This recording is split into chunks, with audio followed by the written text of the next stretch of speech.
Hey now, I'm Whit, and in this short review of this quirky little watch, you'll be nodding your head in agreement if you already own a Vostok, and if you don't, you'll be wondering why I don't have one already. Welcome to Watch Wit.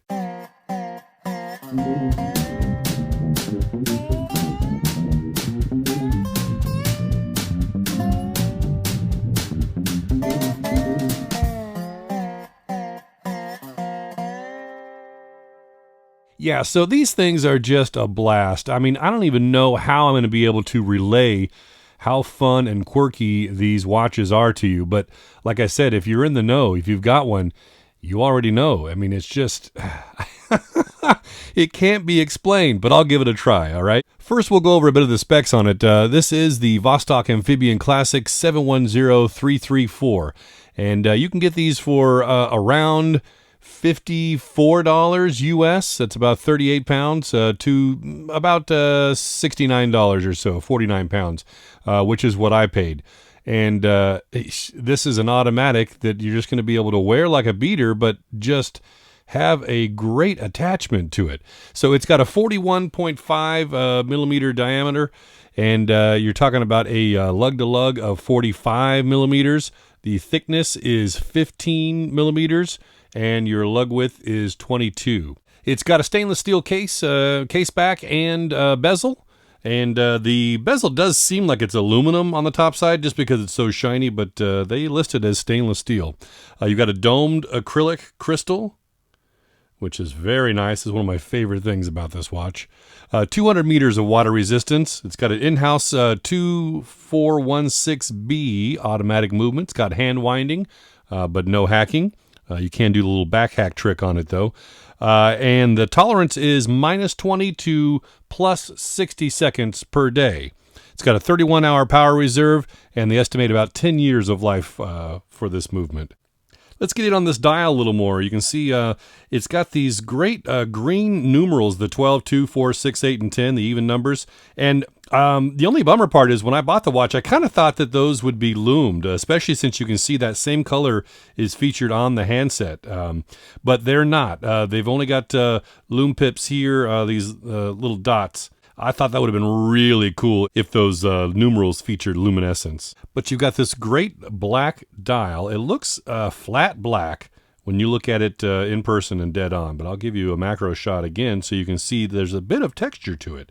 And then you've got printed at the top here, Amphibian, and do not know what that first word is, but I can gather that the second two is 200 meters and then 31 joules. Just a very interesting dial. You can see some of this reflective print as well around the numerals and along the railroad track on the outside. And it's just a beautiful dial. It's something very unique. I mean, that's the thing with Vostok. You know, you just need to find one that speaks to you and grab it. I would have never thought I would have picked this watch. I mean, it's just kind of odd looking, really, especially with these big gold nuggets. I mean, I don't even know what those are. I mean, it definitely has some kind of a military feel to it. I think that's maybe what I liked about it. But it just seemed odd to me, really.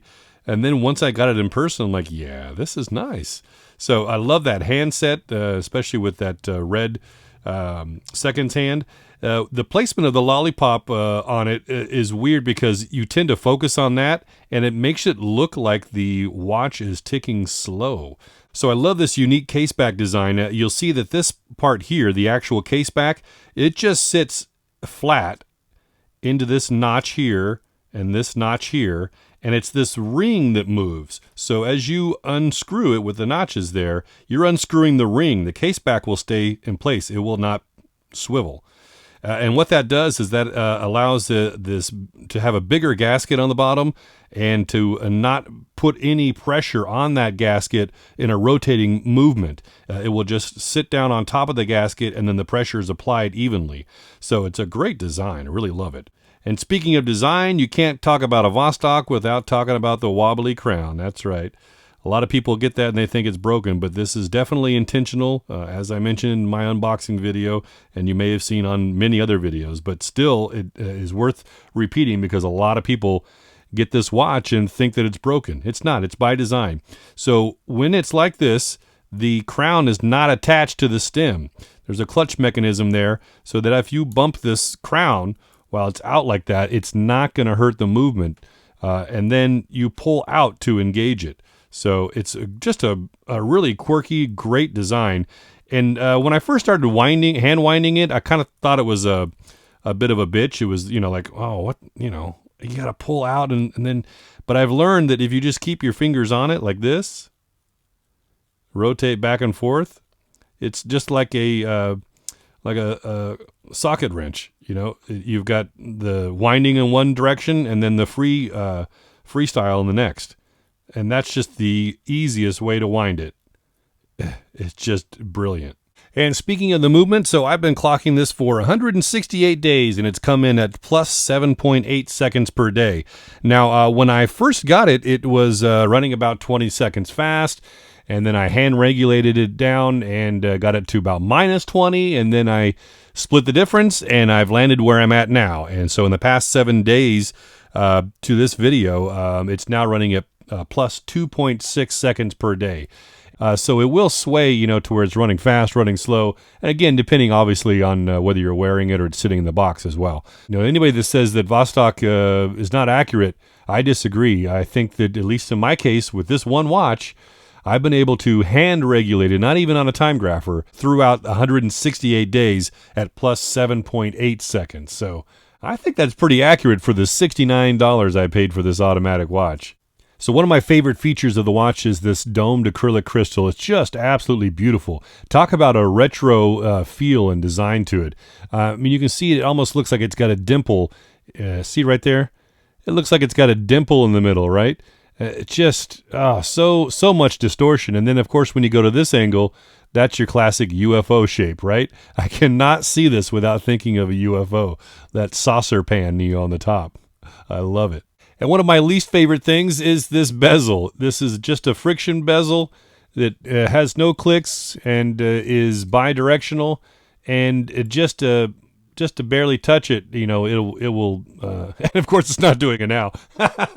You just barely touch it, throughout the day, and I can set it here, and then 15 minutes later, I look down and it's somewhere in here. It just bumps around all day long.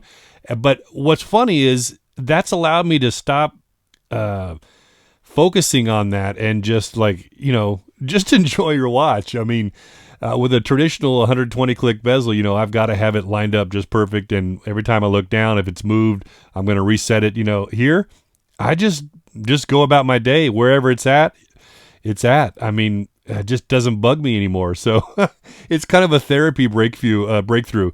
If you need some bezel therapy, this might be the one to either let you settle down or it'll just completely break you. One thing I like is it having the black dial, that I think it's second to my white dial watches in that it can take on all kinds of straps. Started off with the stock bracelet, which again, I thought was pretty comfortable and breathable. It just is so cheaply made and it looks it as well.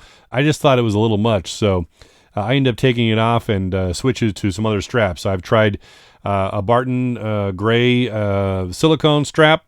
I've done a Hadley Roma Kevlar style strap, and I finally landed on this Tire Tread $3 eBay special with a stainless steel pressed clasp, and it's just been really comfortable, and it does sweat a little, but I think it just matches the look of this watch absolutely perfect. And since I added this strap, this has gone to my most worn watch easily. About the only other thing that I can think of that I don't like about it is there's no quick set date. So you have to spin all the way around and you'll see the date change right there. It's snapped right to 9, right?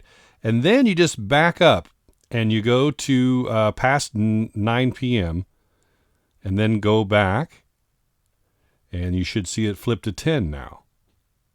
There you go. So you just keep doing that process. But that's the only negative that I can find about this, the movement. Again, you've got the back hacking trick here. If you just pull a little resistance backwards, you see the second hand stop. And it will jump a little. Seems like the longer you wait, the less likely it is to jump, but I'll let go now. Boom, see?